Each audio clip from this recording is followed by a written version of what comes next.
Gutiérrez Priego, retomo la comunicación, abogado, especialista en Derecho Penal, Militar y Seguridad Nacional. Muy buenas tardes, César. Al contrario, Juan Carlos, muy buenas tardes, un placer saludarte. Gracias, César. Bueno, cifras preocupantes del número de policías caídos en México, del número de policías asesinados en México. ¿Por qué matan a los policías en nuestro país, César? Desafortunadamente, Juan Carlos, los matan porque es fácil matarlos, porque tenemos una impunidad del 98% y que desafortunadamente tenemos más de 20 años que no hemos invertido en seguridad pública en nuestro país. Ha habido grandes esfuerzos a nivel federal, pero desafortunadamente a nivel municipal y estatal vemos que no es un negocio rentable la seguridad pública porque desafortunadamente los resultados, como al no ser inmediatos, políticamente quien invierte en la seguridad pública no es quien recibe el beneficio del reconocimiento en cuanto al trabajo. Y creo que desafortunadamente se ha politizado la función policíaca en el país desde hace un par de décadas. Sí, la falta de inversión, entonces las policías municipales, esto propicia que ellos estén más inseguros, que los y las elementos de seguridad pública municipal o estatales estén más inseguros por falta de capacitación o por qué razón. Sí, en primer lugar recordamos que hay muchísimas policías municipales que no cumplen ni siquiera con el requisito de formarse en la academia policíaca. En primer lugar. En segundo lugar, pues obviamente son el eslabón más débil en esta cadena de seguridad pública que tenemos en los tres órganos de gobierno, porque no se tiene la estructura por parte de muchos de los municipios en el país que podría tener a lo mejor una policía estatal o en este caso la Guardia Nacional, no en su momento la Policía Federal.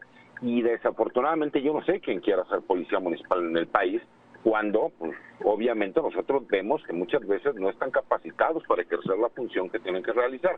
Porque como te lo comentaba, se ha politizado desde hace muchísimo tiempo el trabajo policíaco y los municipios muchas veces en vez de realmente invertir en lo que tendría que ser la academia o reconocer que no se tiene la capacidad para realizar las funciones de seguridad pública y renunciar solicitando el apoyo del gobierno estatal o en su defecto del gobierno federal, no lo hacen.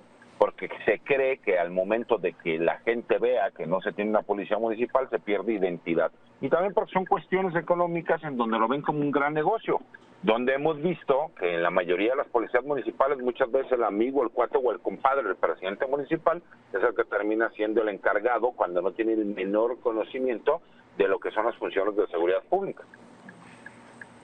Sí, César, ¿los matan porque hacen bien su trabajo y es una represalia por su trabajo o los matan porque se involucran también en situaciones anómalas, en situaciones de corrupción o del mismo crimen organizado?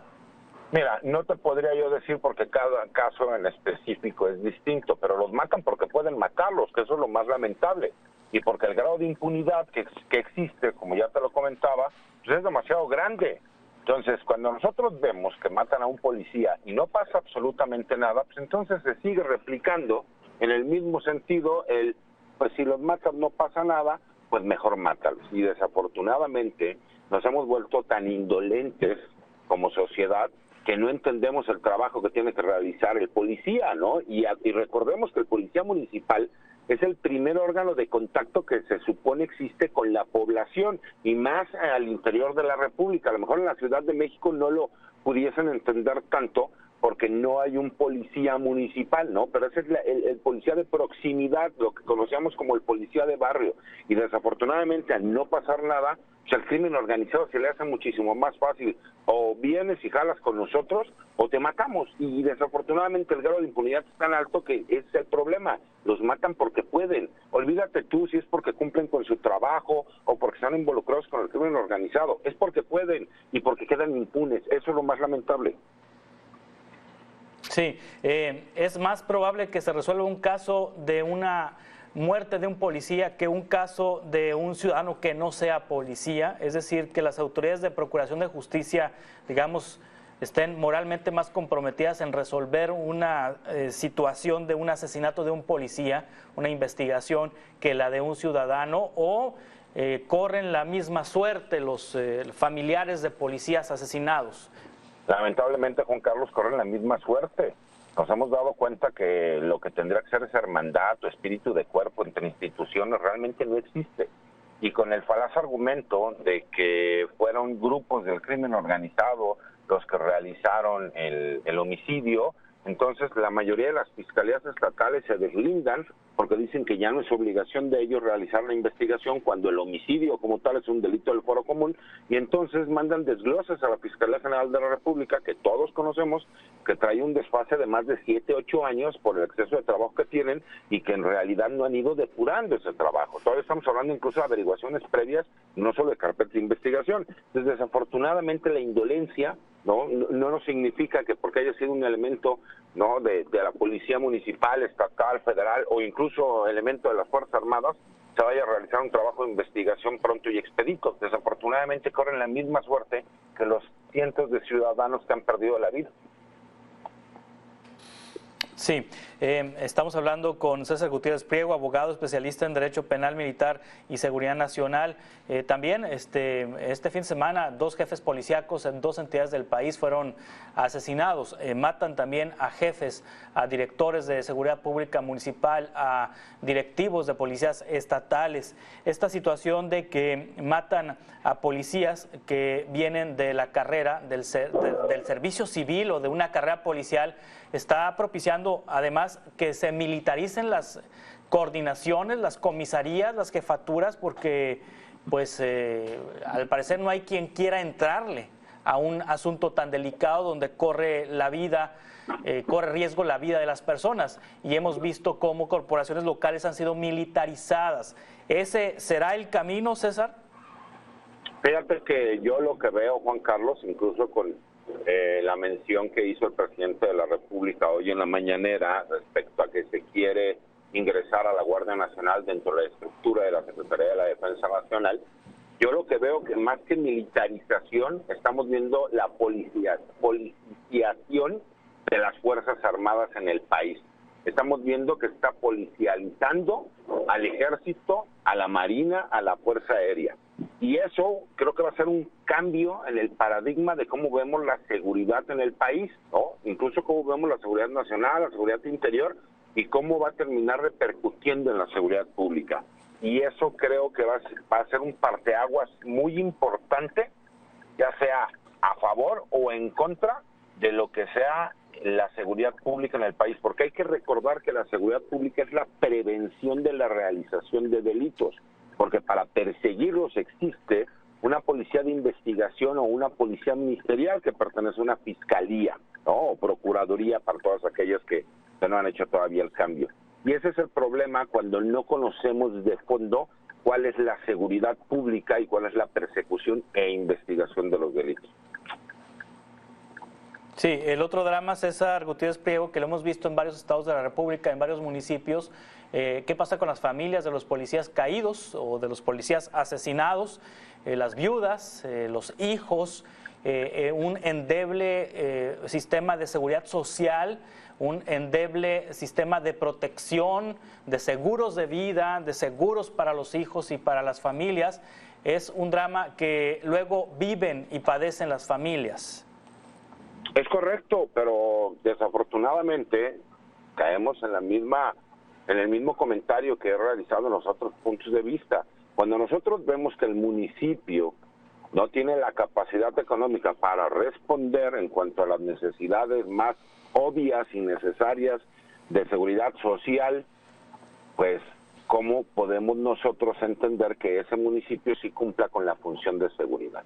Y el problema viene en que la mayoría de los presidentes municipales justifican el hecho manifestando que no tienen los recursos para cumplir, pero por supuesto que existen mecanismos. A ver, y no nos hagamos tontos. Cualquier presidente municipal sabe que puede inmediatamente dar de alta a los elementos policíacos, ya sea en el sistema estatal de seguridad social o en el sistema federal, porque para eso fueron creados. El problema es que muchas veces no realizan las funciones que deberían de realizar porque no les conviene, porque han visto durante muchas décadas a la policía como un negocio.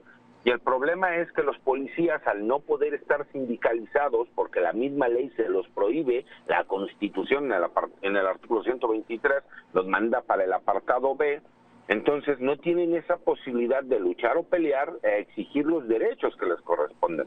Porque en países como los Estados Unidos sí vemos que los policías incluso tienen un sindicato que los defiende y que tiene que ver con el fondo de pensiones y de retiro, situación que no pasa en nuestro país. Entonces yo siempre lo he dicho, que cuando nosotros vemos al personal policíaco, al personal de la Guardia Nacional, al personal de las Fuerzas Armadas, ellos terminan siendo ciudadanos de segunda categoría, porque la misma Constitución, en ese apartado B del artículo 123, les da desafortunadamente les quita esas posibilidades y los manda ese sistema restrictivo. Entonces, como te digo, como la seguridad pública no es un negocio bien visto para los políticos, por eso no invierten en seguridad pública.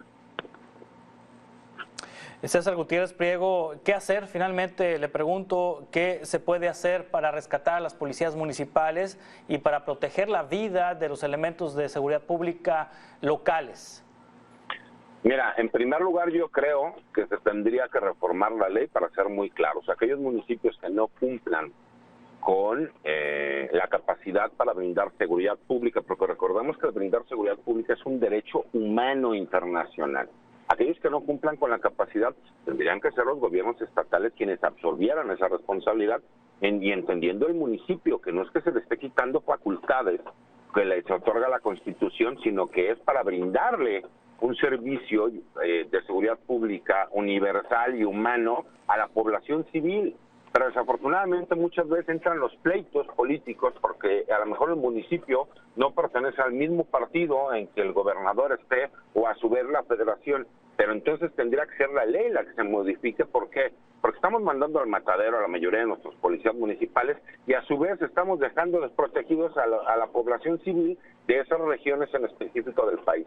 Creo que se tendrían que bajar los pantalones y entender que legalmente nosotros tenemos que hacer un cambio radical en los paradigmas de la seguridad pública, porque se están haciendo esfuerzos a nivel federal, pero se olvida que lo más importante, que es el eslabón más débil, son las policías municipales, y esas son las que están más vulnerables a caer en manos del crimen organizado. César Gutiérrez, le agradezco mucho que nos haya tomado esta conversación. Estamos en contacto para futuros encuentros, si le parece. Claro que sí, Juan Carlos. Un abrazo para ti y saludos a todos.